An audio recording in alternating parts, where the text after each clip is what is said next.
Pourra-t-on assister à des grands ménages sur nos routes dans les jours à venir? La réponse est oui du côté de la police routière. Le ministère de la Sécurité et l'ambassade des États-Unis se sont investis. Ensemble, ils ont inauguré ce mercredi une fourrière dans la commune de Matam. Objectif, lutter contre les stationnements sauvages et remplir les caisses de l'État. Reportage Mamadou Saliouba et Kerno Sadouba. Stationnement sauvage, véhicules en panne ou abandonnés. À Conakry, la chaussée est parfois confondue à un parc. Manque de fourrière jusqu'ici, la police routière ne pouvait pas tout gérer. Désormais, elle traquera tout et pour réussir ce pari, voici la fourrière nationale. Grande de 3235 mètres carrés, elle pourra accueillir 150 à 200 véhicules. Cette fourrière, nous allons l'inaugurer sous peu, mais elle ne servira pas à faire des mariages, elle ne servira pas à faire du football, elle servira simplement à faire rentrer les recettes dans les caisses de l'État. Et pour réussir, tout est presque mis à la disposition de la police. Des bureaux, mais aussi des grues de petite capacité. Un investissement de près de 800 millions de francs guinéens, l'ambassade des États-Unis est venue au secours. Nous avons aidé un peu avec la capacité, mais le gouvernement, avec les ressources qui viennent des mines, a fait la décision de faire l'investissement pour moderniser le rôle de police routière.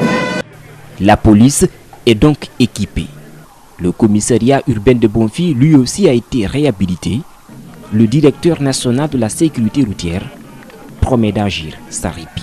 Les véhicules abandonnés le long des routes, les accidents de route, l'indiscipline, l'anarchie étant installée, ces grues et cette fourrière vont nous permettre de diminuer le nombre d'accidents de la circulation et l'indiscipline notoire. Pour l'instant, la fourrière est vide, mais elle pourrait être débordée dans les jours à venir. L'ONG Les Mêmes Droits pour tous réveille le dossier Zogota. Les violences survenues dans ce village de Nzérékoré dans la nuit du 3 au 4 août 2018 ont fait des morts et ce sont des militaires qui sont accusés d'en être les responsables. L'ONG reproche à la société Valais BSG d'avoir participé à la planification de cet événement. Mariam Fodé Camara et Ibrahima Souri Camara nous signent le compte rendu. La répression d'une manifestation en août 2012 a fait 6 morts et plusieurs blessés à Zogota. L'ONG Les Mêmes Droits pour tous, partie civile, a décidé de poursuivre en justice certains agents des forces de défense et de sécurité. La plainte déposée au tribunal de première instance de Nzérékoré n'a pas produit d'effet. Son président déplore la lenteur dans le traitement du dossier. Nous avons porté plainte, mais comme vous le savez, la plainte n'a pas bougé d'un seul iota. On a ciblé, je ne vais pas, les noms des personnes contre qui on a porté plainte. Le procureur a eu le courage, l'autocuidance de nous dire qu'il a été dans l'impossibilité, n'est-ce pas, de faire comparer les personnes contre qui on a porté plainte. Du coup, le dossier a été saboté. Une seconde plainte a également été déposée le 11 septembre dernier contre la société minière brésilienne Val BSGR pour sa responsabilité présumée dans les assassinats, arrestations, tortures et destruction des biens privés contre les habitants de Zogota. Les membres de Mêmes Droits pour tous disent avoir des preuves suffisantes. Les informations que nous avions obtenues et que nous venons de porter à la connaissance de la justice nous attestent que des véhicules appartenant à la société Valais ont été utilisés par des forces de défense et de sécurité. Et lorsque certains véhicules ont été abandonnés sur les lieux, ils ont encore affrété certains véhicules appartenant à la société Valais pour venir récupérer ceux abandonnés-là. Maître Frédéric compte désormais porter l'affaire devant la justice régionale de la CEDEAO avec la collaboration d'autres organisations des droits de l'homme. Donc on a décidé d'activer la plainte et ça va être fait. Nous avons maintenant cherché à nous rallier d'autres organisations internationales qui ont un certain poids, voir si cette organisation peut nous épauler pour que le poids soit là afin que l'État puisse accepter, juger cette affaire-là. À la deuxième session du projet Booster les compétences pour l'employabilité des jeunes s'est tenue ce mercredi au ministère de la Jeunesse et de l'Emploi jeune. Organisé par Bossège Guinée, le projet vise à aider les jeunes dans le domaine de l'emploi et pour cette seconde session, plusieurs recommandations ont été faites en faveur des jeunes Mohamed Valek Touré et Aliouba. Le comité d'orientation stratégique du projet Booster les compétences pour l'employabilité des jeunes se retrouve pour cette deuxième session en vue de faire une analyse des documents et apporter des recommandations pour l'atteinte des objectifs assignés. Des sujets sur comment créer des opportunités d'emploi pour les jeunes ont été au cœur de cette rencontre. Nous sommes sûrs qu'elle permettra de mieux prendre en charge la nécessité de mettre en relation entre la formation et l'emploi. Avec l'implication des départements et le conseil du fonds compétitif, les partenaires espèrent qu'à l'issue de cette session, les recommandations faites, notamment la poursuite du processus de financement des sous-projets, l'implication du projet dans la mise en œuvre du partenariat pour le développement des compétences en sciences appliquées, l'ingénierie et technologie, seront prises en compte pour booster les compétences des jeunes. Grâce à ce projet, nous avons pu mettre en place l'autorité nationale d'assurance qualité qui va s'occuper des normes et des références, aussi bien au niveau de l'enseignement supérieur qu'au niveau de l'enseignement technique. C'est déjà une avancée importante pour qualifier davantage notre système de formation. Ce projet est financé par la Banque mondiale à hauteur de 20 millions de dollars. Le secteur privé représenté pense que ce projet est un plus pour les jeunes Guinéens. Ces jeunes que l'on forme, à qui on va renforcer les capacités, à qui on va donner de la formation, c'est le secteur privé qui les recrute. Donc on ne peut pas, ce projet est fondamentalement composé de l'administration, c'est vraiment un partenariat, c'est vraiment un dialogue. À terme, ces composantes permettront le financement de 25 sous-projets et toucher 18 000 jeunes. Le gouverneur du district 403 A1 de Lions Club International séjourne actuellement à Conakry, une occasion pour lui de rencontrer les responsables politiques, les expliquer la mission de son ONG et solliciter leur soutien. Lions Club International a profité de l'occasion pour faire un don de matériel médical à hauteur de 68 000 $ à la Guinée. Mamadou Kalisso et Abdoulaye Kamara signent sur Publi Reportage.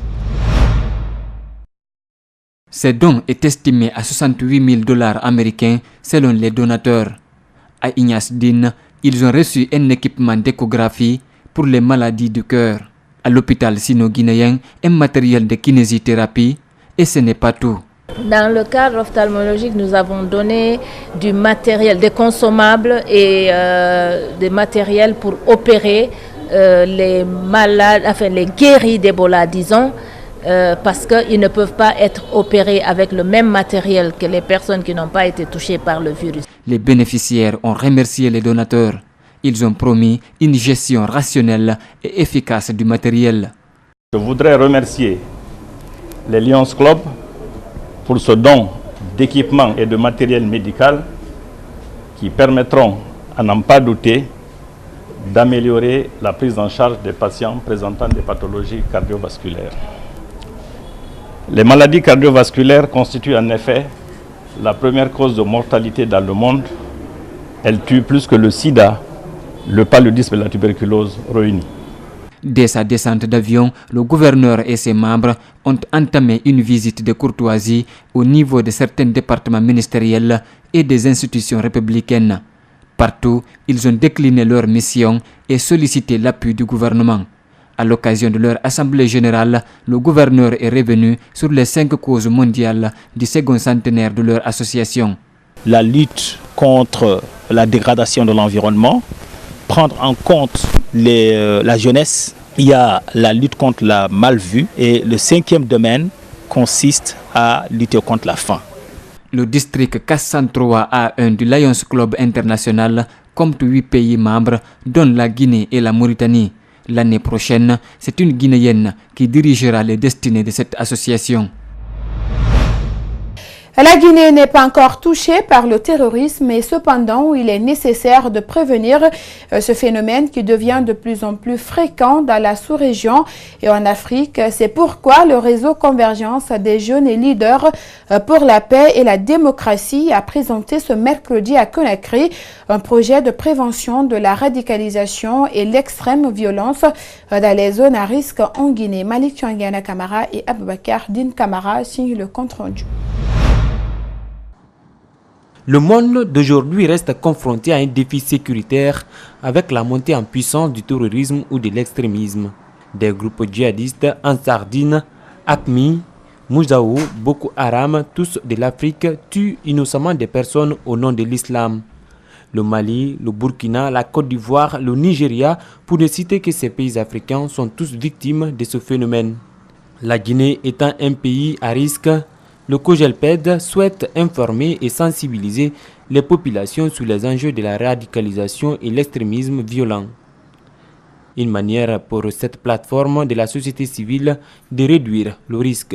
Nous avons fait une sorte d'étude avec les partenaires pour voir là où se trouvent être concentrées les écoles franco-arabes, mais aussi les foyers coraniques, et étudier un peu ces aspects, voir comment ces jeunes pourront, au sortir de leur enseignement, au sortir de ces écoles ou de ces foyers coraniques, au-delà de l'enseignement axé sur l'islam, comment ces jeunes peuvent se procurer aussi d'un autre métier, en tout cas d'autres compétences qui les permettent de s'intégrer dans la société. C'est un volet quand même du projet, mais au-delà de cela, la mobilisation communautaire aujourd'hui, aller aussi au niveau des populations, savoir quelle est l'appréciation des populations vis-à-vis du phénomène, comment ils comprennent le phénomène au niveau de la base, recueillir leur avis et passer à des approches d'information, des approches de sensibilisation.